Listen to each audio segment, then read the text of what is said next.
என்னோட பேர் மஞ்சு. நான் கள்ளக்குறிச்சி டிஸ்ட்ரிக்ட்லேருந்து வரேன். என்னுடைய சன்னு லாஸ்ட் இயர் தான் 12th முடித்தாங்க. அவங்களுக்கு என்னன்னா ஜாலியாக இருக்கணும், படிக்கக்கூடாது, நம்ம ஜாலியாக லைஃப் என்ஜாய் பண்ணணும் அப்படின்ற ஒரு எண்ணத்தில் எனக்கு ஏதாவது கவர்மெண்ட் காலேஜில் எனக்கு சீட்டு வாங்கி கொடுங்கன்னு சொல்லி நிறையா கவர்மெண்ட் காலேஜில் ஒரு டிகிரி படிக்கிறதுக்காக நிறையா அப்ளை பண்ணானாங்க. ஆனால் எனக்கு அதில் கொஞ்சம் கூட விருப்பம் இல்லை. சரி, ஒரு இன்ஜினியரிங் கோர்ஸ் முடிச்சுட்டு அதுக்கப்புறம் ஏதாவது ஒரு குரூப் எக்ஸாம் முடிச்சுட்டு அவன் பாஸ் பண்ணால் நல்லாயிருக்கும்னு சொல்லிட்டு கர்த்தருடைய பாதத்தில் வேண்டுதலை வச்சேன். ஸ்டீஃபன் அங்கிள் ஜபம் மூலமாக எனக்கு காலையில் டெய்லியுமே மங்கள வார்த்தை பார்ப்பேன். அதே மாதிரி தினந்தோறும் நைட்டு 10 o'clock அவருடைய ப்ரேயர் வரும். ஸோ அவர் மூலமாக பிள்ளையை குறித்து தன்னுடைய தாயினுடைய வேண்டுதல் கேட்கப்பட்டது அப்படின்னு சொல்லி சொன்னார். அது எனக்காகவே சொன்னாருன்னு எடுத்துக்கிட்டு ப்ரேயர் பண்ணினேன். அடுத்த நாளே என் பையன் வந்து 2-3 மாதமாக என்கிட்ட ஆர்கியூ பண்ணிகிட்டு இருந்தான். நான் இன்ஜினியரிங் சேர மாட்டேன், கவர்மெண்ட் காலேஜில் எனக்கு ஏதாவது டிகிரி தான் அப்படின்னு சொல்லி. ஒரு நாள் சடனாக அவனே வந்து அம்மா நான் இன்ஜினியரிங் படிக்கிறேன் அப்படின்னு சொன்னான். அப்பா இயேசுவே உமக்கு ஸ்தோத்திரம். அதே மாதிரி என்கிட்ட பண வசதி இல்லை ஏசப்பா, ப்ரைவேட் காலேஜாகவும் இருக்கணும், அட் த சேம் டைம் அவனுக்கு ஸ்காலர்ஷிப்பு கிடைக்கிற காலேஜாகவும் இருக்குன்னு ப்ரே பண்ணேன். அடுத்த நாள் சேலம் தாண்டி சங்ககிரியில் இருந்து அதே நான் எப்படி ப்ரேயர் பண்ணணும் அதே மாதிரியே வந்து அதுவுமே எனக்கு அடுத்த நாள் நைட்டு ஜபத்தில் ஸ்டீஃபன் அங்கிள் மூலம் எனக்கு கர்த்தர் பேசுகிறாரு. அதே மாதிரி நடந்தது. அவனும் போய் சேர்ந்து படிச்சுட்டு இருக்கான். கர்த்தருடைய பரிசுத்த நாமத்திற்கு மகிமை உண்டாவதாக. அல்லேலூயா. கர்த்தருடைய பரிசு நாமத்துக்கு ஸ்தோத்திரம். நான் சென்னையிலேருந்து இருக்கேன். என் பேர் அனிதா சாம்சன், இது என் சகோதரி. எனக்கு கடந்த ஆண்டு வந்து பிரதரை பார்த்து சந்தித்து ப்ரேயர் பண்ணும்போது பிரதர் சொன்னார், ரொம்ப நாளாக வீடு கட்ட முடியாத பெரிய பாடுகள் கடந்து வந்திருந்தோம், கோர்ட் கேஸும் வின் பண்ணோம், ஆண்டவர் வீடை இடிக்கவும் கர்த்தர் கிருபை செஞ்சார். அது மாத்திரம் ரெஜிஸ்ட்ரேஷன் எல்லாமே முடிந்தது. இப்போ வீடு தொடங்கப்பட்டது. கர்த்தருக்கு கொடா கொடி ஸ்தோத்திரிக்கிறோம். அல்லேலூயா.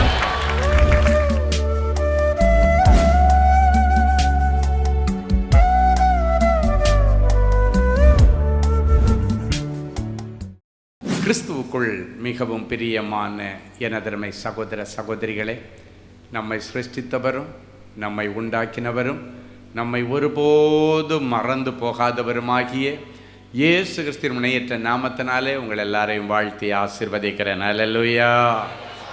எல்லாரும் சந்தோஷமாக இருக்கீங்களா? இன்னைக்கு எனக்கு ஆண்டவர் என்ன மங்கள வார்த்தை வச்சிருக்கிறாரோன்னு சொல்லி ஆவலோடு எதிர்பார்ப்போடு இருக்கிற தேவனுடைய பிள்ளைகளை பார்த்து ஆண்டவர் சொல்லுகிறார். எடுத்து வாசிப்போம். யோபுவின் புஸ்தகம் 36ஆம் அதிகாரம் 5வது வசனம் இப்படியாய் சொல்லுகிறது. வாசிப்போமா? இதோ தேவன் மகத்துவம் உள்ளவர், தேவன் மகத்துவம் உள்ளவர், அவர் ஒருவரையும் புறக்கணியார், மன உருக்கத்திலும் அவர் மகத்துவம் உள்ளவர். 2000 வருஷங்களுக்கு முன்பாக எல்லாராலும் அருவருக்கப்படுகிற குஷ்ட ரோகிகள் அவர்களுக்கென்று பாளையத்திற்கு புறம்பே தான் இடம் வைத்திருப்பார்கள். அன்றைக்கு ஒரு குஷ்ட ரோகி ஆண்டவர் சந்திக்கும் பொழுது, ஆண்டவரே உமக்கு சுத்தமானால் என்னை சுத்தமாக்கும் என்று இயேசுடைய பாதப்படியில் அவன் சாஷ்டாங்கமாய் வந்து விழுந்தான். இயேசு அவனை அங்கே நில்லுன்னு சொல்லி அவனை குணப்படுத்தவில்லை. அவனை அருகாமையிலே அழைத்து, நான் உன்னை குணமாக்க முடியும் என்று நீ விசுவாசிக்கிறாயா என்று கேட்டார். அவன் சொன்னான், விசுவாசிக்கிறேன் ஆண்டவரே, ஆனாலும் எனக்கே தெரியாமல் ஒருவேளை எனக்குள்ளே ஒரு அவிசுவாசம் பதுங்கி இருந்தால் என் அவிசுவாசம் நீங்கும்படியாகவும் நான் ஜெபிக்கிறேன் என்று சொன்னான். அப்பொழுது இயேசு அவனை தொட்டு குணமாக்கினார். ஒரு தொழுநோயாளியை தொட்டு குணமாக்குவது ஒரு சாதாரண காரியம் அல்ல. அது என் இயேசு செய்த நம் ஒவ்வொருவருக்கும் ஆண்டவர் நடப்பித்து காட்டியிருக்கிற ஒரு சாட்சியுள்ள ஒரு வாழ்க்கை. யாரையும் புறக்கணிக்க கூடாது என்பதற்காக என் இயேசு நடப்பித்து காட்டின ஒரு அற்புதம் தான் அது. அவர் தொட்டு குணமாக்கின ஆண்டவர். என் அன்பு தேவனுடைய பிள்ளைகளே, ஒரு முறை நான் திருநெல்வேலி பகுதியிலே ஒரு பட்டணத்திற்கு ஊழியத்திற்கு போயிருந்தேன். அப்பொழுது ஒரு டீச்சர், அவருடைய கை, வலது கை அப்படியே வெண்குஷ்டம், 2 கைகளும் வெண்குஷ்டம். அவர்களுக்கு வெண்குஷ்டம் வந்து அப்படியே பேச்சாக வெள்ளையாக ரொம்ப அசிங்கமாக பார்க்குற அளவுக்கு பார்க்கும் பொழுது அது அருவருப்பாக இருக்கும். அந்த நிலைமையில் அந்த சகோதரி அந்த கூட்டத்திற்கு கலந்து கொள்ள வந்தார்கள். கூட்டம் முடிந்ததற்கு பிறகு அவர்கள் ஜெபிப்பதற்காக தனி ஜெபத்திற்கு வரும் பொழுது, எதுக்காக ஜெபிக்கணும்னு சொல்லும் பொழுது, அவங்களுடைய வேலை ஸ்தலத்தில் அவர்களுக்கு விரோதமாக ஒரு மொட்டை பெட்டிஷன் போட்டு அது பெரிய அளவில் ஆகி அவங்க வேலையை விட்டு இழக்க வேண்டிய ஒரு சூழ்நிலையில் நின்று கொண்டிருக்கிறார்கள். இந்த சூழ்நிலையில் தான் அந்த சகோதரி எதுக்காக ஜெபிக்கணும்னு கேட்கும் பொழுது, நான் ஒரு எய்டட் ஸ்கூலில் வேலை செய்கிறேன், அந்த ஸ்கூல் வேலை எனக்கு நிலைக்கணும், அந்த வேலை என்னை விட்டு போயிடுமோ என்று சொல்லி அந்த பெற்றோர்கள் ஆசிரியர்கள் சங்கத்தில் அந்த பெற்றோர்கள் நிறைய பேர் இவங்க இயேசுவை பற்றி பிள்ளைகளுக்கு சொல்லுகிறார்கள் என்று சொல்லி இவர்கள் மேல் குற்றச்சாட்டு சொல்லப்பட்டு கண்டிப்பாக டிஸ்மிஸ் ஆயிடுவா அப்படின்னு சொல்லிட்டு அவங்களுடைய ஏஓ டிஓ எல்லாரும் இவங்களுக்கு சொல்லிட்டாங்க. எங்களுக்கு மேலேருந்து ப்ரெஷர் மேலே ப்ரெஷர் வருகிறது. இந்த சூழ்நிலையில் அவள் வந்தார்கள். அப்பொழுது அந்த சகோதரியை கையை பார்க்கும் பொழுது இந்த 2 கைகளும் அந்த வெண்குஷ்டம், பார்ப்பதற்கு அருவருப்பான நிலைமை. அப்பொழுது அந்த சகோதரியை கையை பிடிச்சி தான் நான் ஜெபம் பண்ணேன். முதல்ல இந்த கையை பிடிச்சி ஜெபம் பண்ணும் பொழுது இந்த காரியத்திற்காக ஜெபம் பண்ணவே இல்லை. எதுக்காக? இப்படி வெண்குஷ்டத்துக்காக நான் ஜெபிக்கவில்லை. அவங்க கேட்ட காரியத்திற்காக, ஆண்டவரே என் அன்பு சகோதரி மேலே எந்த தவறும் இல்லை என்பது உமக்கு தெரியும், அபாண்டமாய் போடப்பட்ட இந்த பழியை ஆண்டவர் அறிந்திருக்கிறேன், எனவே என் பிள்ளைக்காக நீர் வழக்காடு, நீர் யுத்தம் செய்து என் பிள்ளையை மறுபடியும் இந்த வேலையில் நீர் உறுதி செய்து நீர் உட்கார வைக்க வேண்டும். அந்த சகோதரிக்காக கண்ணீரோடு நான் ஜெபித்தேன். ஆண்டவர் சொன்னார், ஒருவனும் உன்னில் கை போடுவதில்லை. ஹல்லேலூயா. அவைகள் ஒன்றும் உன்னை சேதப்படுத்துவதில்லை, நீ சமாதானமாக போ என்று சொல்லி அந்த மகளுக்காக ஜெபித்து அனுப்பிவிட்டேன். அதன் பிறகு அவங்க ஒரு 2 வாரம் கழித்து எங்களுடைய அலுவலகத்திற்கு 2 ஃபோட்டோ போட்டு அனுப்பியிருந்தாங்க. அந்த கைக்காக நான் ஜெபிக்கவே இல்லை. நான் இப்போ ரகசியத்தை சொல்ல விரும்புகிறேன். கைக்காக நான் ஜெபிக்கலை, நான் ஜெபித்தது அவளுடைய விண்ணப்பத்திற்கு. ஆனால் ஆண்டவருக்கு அவளுடைய பிரச்சனை எல்லாமே தெரியும். இந்த வெண் குஷ்டம் அவளுடைய இருதயத்திலே ஒரு பெரிய வெறுப்பையும் ஒரு பெரிய டிப்ரெஷனையும் கொண்டு வந்து கொண்டிருந்தது என் ஆண்டவருக்கு தெரிந்திருந்தது. 2-3 வாரம் கழித்து அவர்கள் ஒரு ஃபோட்டோ, பழைய ஃபோட்டோ, இப்போ கை எப்படி இருக்குது, அந்த 2 ஃபோட்டோவையும் அவங்க எடுத்து எங்களுடைய அலுவலகத்தை அனுப்பி வச்சுட்டு அவங்க எழுதியிருந்த சாட்சியில் எழுதியிருக்கிறாங்க, ஐயா என் கையை பிடிச்சி ஜெபிக்கும்போது ஐயாவுக்கு எங்கே இந்த வெண்குஷ்டம் பரவிடுமோன்னு நான் பயந்து கையை இழுத்து பார்த்தேன். ஐயா கையிலேருந்து இழுத்தேன், ஆனால் ஐயா கை ஸ்ட்ராங்காக என் கையை பிடிச்சிருந்தது. ஐயாவுக்கு இதை ஆயிடக்கூடாதுன்னு நினச்சிட்டே நான் கையை பிடிச்சி இழுத்தேன். ஆனால் கடைசி வரைக்கும் கையை விடவே இல்லை. நான் இழுத்தும் ஐயா கையை விடலை. அந்த கை இன்றைக்கு 2 கையும், எந்த கையை ஆண்டவர் பிடிச்சி ஜெபம் பண்ணார், ஐயா பிடிச்சி ஜெபம் பண்ணாங்களோ அந்த கையும் மறு கையும் 2 கையும் இப்பொழுது எனக்கு என்னுடைய வாலிப வயதில் இருந்த அழகான கைகளாக அந்த தோல் மாறிவிட்டது. ஹல்லேலூயா. அவங்க சொன்னாங்க, நான் அப்போ தான் யோசித்தேன், சில நேரங்களில் எங்கள் தனியாக ஜபிக்க வரும் பொழுது சிலருக்கு தலைமையில் கை வச்சு ஜெபம், இதெல்லாம் நம்ம நினச்சி நடக்கிறதில்ல, அது ஆட்டோமேட்டிக்காக ஆண்டவராக செய்கிற காரியங்கள் தான். சிலருக்கு தோள்பட்டையில் கை வச்சு ஜபிச்சிருக்கிற, சிலருக்கு இந்த கழுத்து பக்கத்தில் கை வச்சிருக்கிற, சிலருக்கு கையை பிடிச்சி ஜெபம் பண்ணியிருக்க, சிலருக்கு முதுகு தண்டில் இந்த இடத்துல கை வச்சு ஜெபம் பண்ணியிருக்கிறேன். அநேகர் என்னை பார்க்கும் பொழுது சொல்லுவார்கள், ஐயா நீங்கள் கை வச்ச இடத்துல தான் எனக்கு பிரச்சனை, எனக்கு கட்டு, நீங்கள் கையை வச்சு எடுத்த உடனே அந்த இடத்துல இருந்து என்னுடைய பலவீனம் மாறினது. இந்த அநேகர் சொல்லுகிறதை நான் கவனித்து ஆண்டவருக்கு நன்றி செலுத்தி இருக்கிறேன். இந்த மகிமை எனக்கு அல்ல, என் ஆண்டவருக்கு. ஏன்னா இந்த இடத்துல நான் வந்து நிற்கும் பொழுது எப்பொழுது ஊழியத்துக்கு போனால் என் ஆண்டவரிடத்தில் தவறாமல் ஒரு விண்ணப்பத்தை வைப்பேன். ஆண்டவரே, என்னை தேடி யாரும் வரமாட்டாங்க, எல்லாரும் உங்களை தேடி வருவாங்க, எனவே உங்கள் ஸ்தானத்தை நிரப்புகிற ஒரு ஸ்தானாதிபதியா என்னை கொண்டு போங்கப்பா. யாருக்காக ஜபித்தாலும் நீர் எனக்குள்ளிருந்து ஜபிக்க வேண்டும். யார் மேல் கை வச்சாலும் அது என்னுடைய கரமாக இருக்கக்கூடாது, இது உங்கள் கரமாக தான் இருக்கணும்ப்பா. என் கை ஒருத்தர் மேலே படுகிறது புண்ணியம் அல்ல, உம்முடைய கை ஒரு மனுஷருடைய மேலே பட்டா அது அவர்களுக்கு புண்ணியம், அது அவர்களுக்கு ஆசீர்வாதம், அது அவர்களுக்கு விடுதல். ஆண்டவரே, உம்முடைய கரமாய் மாற்றும். நான் ஒருவரை பார்க்கும் பொழுது அவர்கள் மேலே என்னுடைய பார்வை விழக்கூடாது, உம்முடைய பார்வை விழ வேண்டும். உம்முடைய கடைக்கண் பார்வைக்குள்ளே அவர்கள் நிற்க வேண்டும்.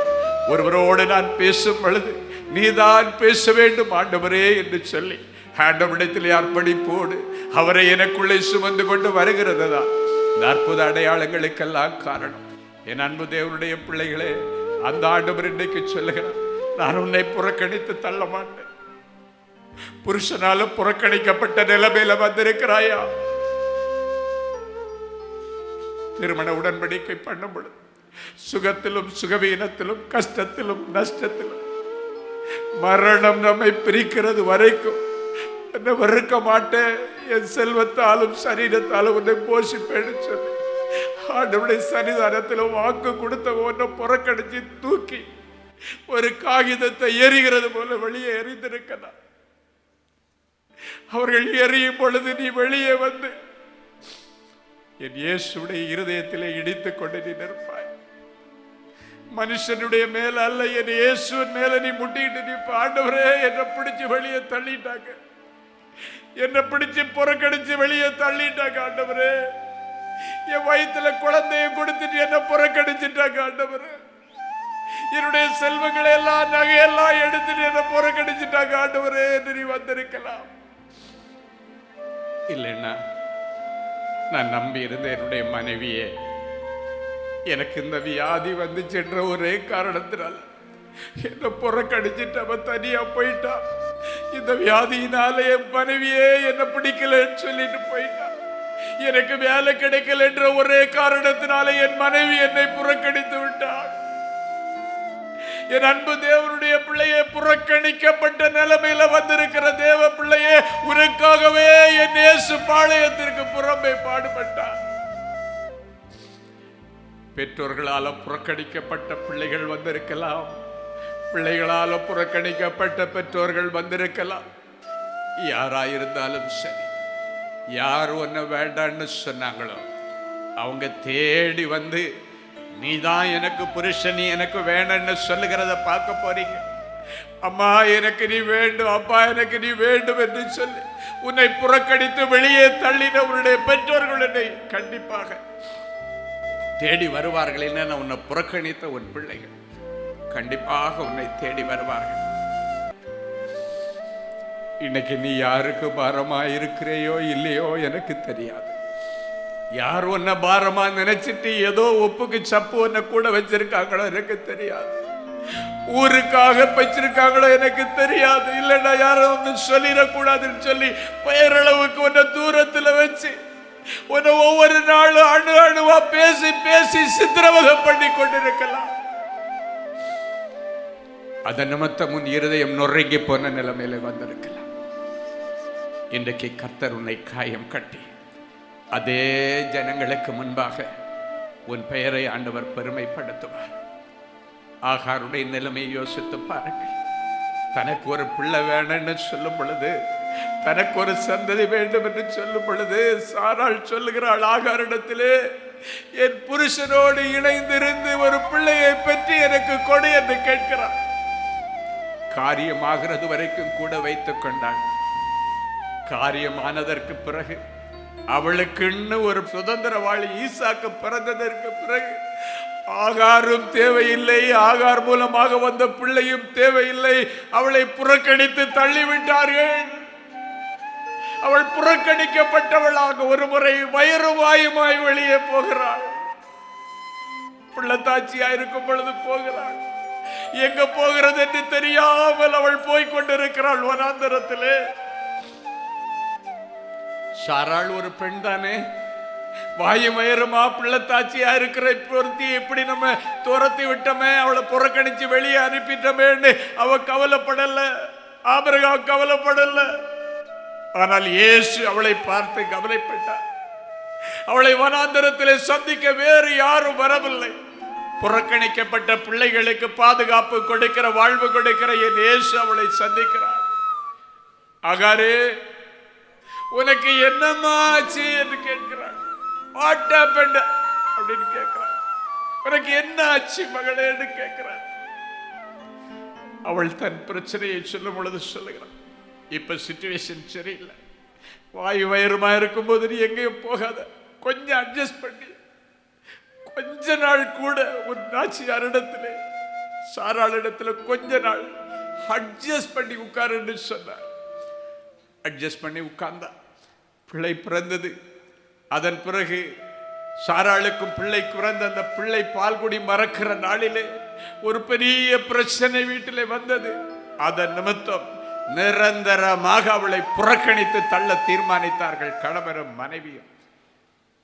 என் அன்பு தேவனுடைய பிள்ளைகளே, நுறங்கி போன இருதயத்தோடு எங்க போறேன்னு தெரியாம பிள்ளையை தூக்கி கொண்டு கிட்டத்தட்ட அவனுக்கு ஒரு வாலிப வயசு 12-13 வயசு இருக்கணும் குறைஞ்சது. அவனை அழைத்து கொண்டு அவள் நேரடியாக அதே வனாந்தரத்துக்கு போகிறாள். பிள்ளை பட்டினில கிடக்குது, செத்துறான், அவ்வளவுதான் நினைக்கும் பொழுது ஆண்டவர் மறுபடியும் ஆகாரை அந்த இடத்துல சந்திக்கிறார். என புறக்கணிக்கப்பட்டவர்களுக்காக ஆண்டவர் ஒருவரே நிற்பார். எப்பொழுதும் அவர் ஒன்றை புறக்கணிக்கவே மாட்டார். உயிரே போன கூட புறக்கணிக்க மாட்டார். உயிர் போற நிலைமையில கிடக்கிற அந்த பிள்ளையை பார்க்கிறார். பரலோகம் பரிதாபப்பட்டதே தவிர ஆபிரகாம் பரிதாபப்படவில்லை, சாராள் பரிதாபப்படவில்லை. ஐயோ பிள்ளை பட்டினில சாகுதே, இந்த தாய் பார்த்து துடிக்கிறாளே, தன்னுடைய பிள்ளை சாப்பாடு தண்ணி இல்லாம சாகிறத பார்த்து இந்த தாய் துடிக்கிறாளேன்னு சொல்லி பரலோகம் தான் துடித்தது அவளுக்காக. மனுஷனுடைய இருதயம் துடிக்கவில்லை, என் ஆண்டவருடைய இருதயம் துடித்தது. நேரடியாக ஆண்டவர் அந்த இடத்துல ஒரு அற்புதத்தை செய்தார். பிள்ளை இருக்கிற இடத்துல பிள்ளைக்காக ஒரு நீரூற்றை ஏற்படுத்தி விட்டார். ஆகாருடைய கண்களை திறக்கிறார். வனாந்தரத்தில் நீரூற்றுக்கு வாய்ப்பே இல்லை. வாய்ப்பில்லாத இடத்துல புறக்கணிக்கப்பட்ட ஒரு பிள்ளைக்காக ஒரு நீரூற்றை ஏற்படுத்தினவர் நம்முடைய ஆண்டவர். ஆகாரை பார்த்து சொல்றார், இதோ அந்த நீரூற்றில் இருக்கிற தண்ணியை பிள்ளைக்கு பிடிச்சு குடிக்க கொடுத்துட்டு அந்த பிள்ளையை கையில பிடித்து கொண்டு நீ போ, அவனை பெரிய ஜாதியாக்குவேன், அவனிடத்தில் இந்த ராஜாக்கள் பிரபுக்கள் தோன்றுவார்கள் என்று சொல்லி ஆண்டவர் அவளையும் புறக்கணிக்கப்பட்ட இஸ்மவேலையும் ஆசீர்வதித்து அனுப்பினார். இன்றைக்கு அரபு தேசங்கள் உங்களுக்கு தெரியும். அந்த இஸ்மவேலின் கோத்திரங்கள் தான் எல்லா அரபு தேசத்திலும் ராஜாக்களாக பிரபுக்களாக இருக்கிறார்கள். இன்றைக்கும் எல்லா அரபு தேசங்களிலும் நீ பார்த்தீங்கன்னா அங்க மன்னர் ஆட்சி, பிரபு ஆட்சி தான் இருக்கும். காரணம் என் இயேசு கொடுத்த ஆசீர்வாதம் இஸ்மவேலுக்கு. இத்தனாயிரம் வருஷம் கடந்தும் என் இயேசு கொடுத்த அந்த ஆசீர்வாதம் இஸ்மவேலுடைய சந்ததிக்கு சந்தானத்திற்கு பலித்துக் கொண்டிருக்கிறது. ஆகாருடைய சந்ததி சந்தானத்திற்கு பலித்துக் கொண்டிருக்கிறது. புறக்கணிக்கப்பட்ட ஒரு இனம் இன்றைக்கு ராஜாக்களாக இருக்கிறார்கள். இன்றைக்கு நம்ம ஊர்ல மண்ணை தோண்டினா தண்ணி கூட கிடைக்க மாட்டேங்குது, வெறும் காத்து தான் வருது. ஆனா அவன் ஊர்ல போய் தோண்டினா பெட்ரோல் கிடங்குகளை வைத்திருக்கிறார். காரணம் என்ன தெரியுமா? புறக்கணிக்கப்பட்டவனுக்காக ஒரு வனாந்தரமான ஒரு தேசத்துல பெட்ரோல் கிணறுகளை வைக்க முடியுமே, ஆனால் அவர்தான் நீங்கள் ஆராதிக்கிற என் ஆண்டவர். அங்கு வேறு செல்வங்கள் ஒன்றும் இருக்காது. நீங்க அரபு தேசம் எங்க போனாலும் பார்த்தா தெரியும், ஒரே வனாந்தரமா தான் இருக்கும், ஒரே மணல் காடா தான் இருக்கும். ஆனா அந்த வனாந்தரத்தை வயல் நிலங்களாக மாற்றி வைத்திருக்கிறார்கள் அங்கு இருக்கிற பிரபுக்கள். புறக்கணிக்கப்பட்டவனுக்காக என் ஆண்டவர் உண்டு பண்ணின அந்த பெட்ரோல் டேங்குகள் இன்னைக்கு எத்தனாயிரம் தலைமுறை தாண்டியும் அவனுக்காக இருக்கிறதே. இன்றைக்கு புறக்கணிக்கப்பட்ட உனக்காக ஆண்டவர் ஒரு கிணறை தோண்ட போகிறார். புறக்கணிக்கப்பட்ட உனக்காக, உன் சந்ததிக்காக ஆண்டவர் ஒரு கிணறை உன் வீட்டுக்குள்ளே வைப்பார். அது உனக்கும் உன் சந்ததி சந்தானத்திற்கும் தலைமுறை தலைமுறைக்கும் தாராளமா செலவு பண்ணக்கூடிய விதத்தில் எல்லா ஏழ்மையை ஆண்டவர் மாற்றுவார். உன் வறுமையை மாற்றுவார். சாக போற நிலைமையில கிடந்த புறக்கணிக்கப்பட்ட ஒரு குடும்பத்திற்கு வாழ்வு கொடுத்தவர் நம்முடைய ஆண்டவர். இன்றைக்கு உனக்காக கண்டிப்பா ஆண்டவர் ஒரு அற்புதத்தை செய்வார். அவரால் செய்ய முடியாத அதிசயமான காரியம் ஒன்றுமில்லை. அவர் சொல்ல ஆகும், கட்டளையிட நிற்கும். ஹல்லேலூயா. காலங்கள் மாறினாலும் சூழ்நிலைகள் மாறினாலும் மாறாத எங்கள் நல்ல ஆண்டவரே, எவ்வளவோ சூழ்நிலைகளை நாங்கள் கடந்து வந்திருக்கிறோம், எவ்வளவோ கஷ்ட காலங்களை நாங்கள் கடந்து வந்திருக்கிறோம்.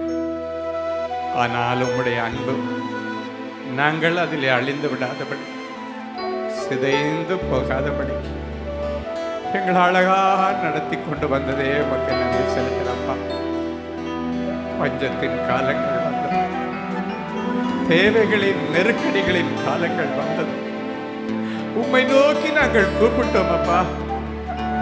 நெருங்கி வந்து உதவிகள் செய்து எங்களை வாழ வச்சு ஆகாரம் கொடுத்து ஆடைகளை கொடுத்து அழகு பார்த்தீரே தேவனே, அந்த அன்பை நினைத்து உமக்கு நன்றி செலுத்துகிறோம்.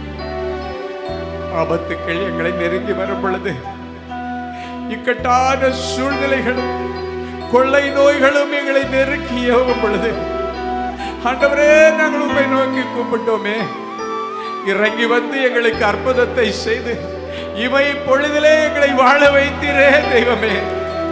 உமக்கு கோடி நன்றி அப்பா, உமக்கு கோடி நன்றி அப்பா.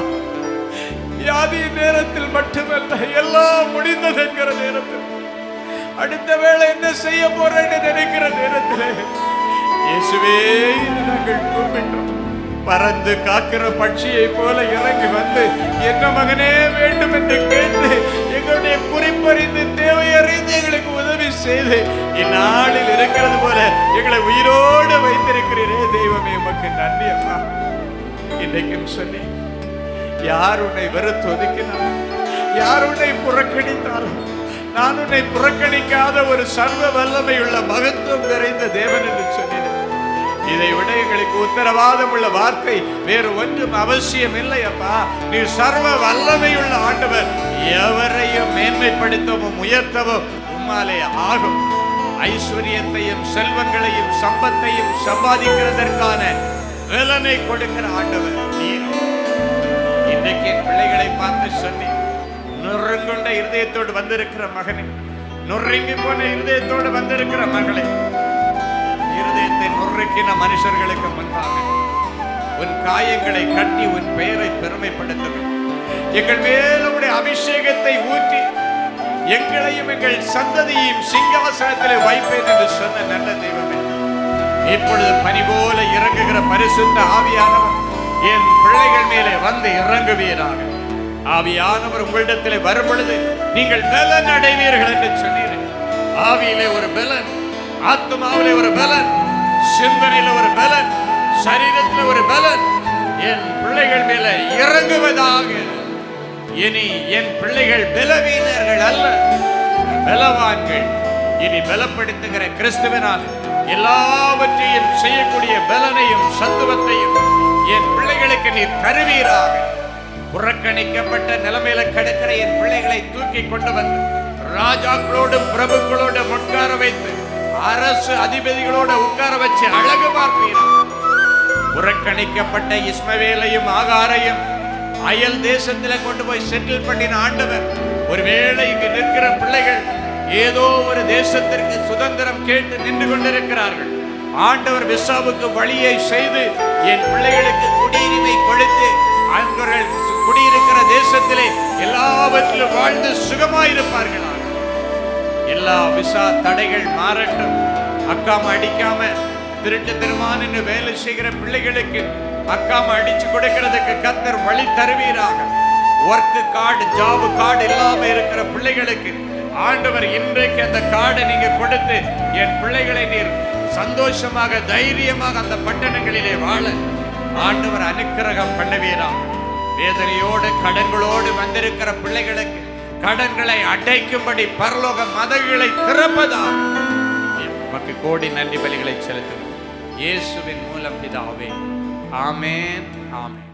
ஜெனசிஸ் கிரியேஷன்ஸ் மீடியா அகாடமியில் 3 மாதங்களில் தொழிற்கல்வி சான்றிதழோடு video editing, videography, photography, drone piloting, studio recording, Photoshop, live streaming, live video mixing and live sound mixing ஆகிய தொழிற்கல்விகள் பயிற்றுவிக்கப்படுகிறது.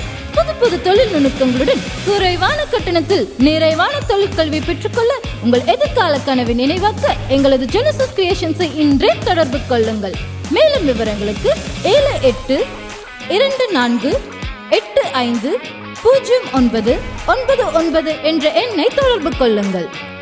அன்பு தேவனுடைய பிள்ளைகளே, இந்நிகழ்ச்சியின் மூலம் நீங்கள் பெற்றுக்கொண்ட ஆசீர்வாதங்களையும் உங்கள் ஜெப விண்ணப்பங்களையும் அனுப்ப வேண்டிய முகவரி தேவனின் அன்பு ஊழியங்கள், எண் 340B பார் 1A 3B1 Vinayak avenue, OMR road, Okkiyam, Thoraipakkam, Chennai 600097. இது இந்தியன் ஆயில் பெட்ரோல் பங்க் எதிரில் அமைந்துள்ளது மற்றும் காக்னிசன்ட் டெக்னாலஜி சொல்யூஷன்ஸ் அருகிலும் அமைந்துள்ளது. மின்னஞ்சல் prayer@godsloveministries.co.in. எங்களது இணையதளம் www.godsloveministries.co.in. மேலும் 24 மணி நேர ஜெப உதவிக்கு 04454547999 மற்றும் 9941950999 என்ற எண்களுக்கு தொடர்பு கொள்ளுங்கள். கர்த்தர் தாமே உங்களை ஆசீர்வதிப்பாராக.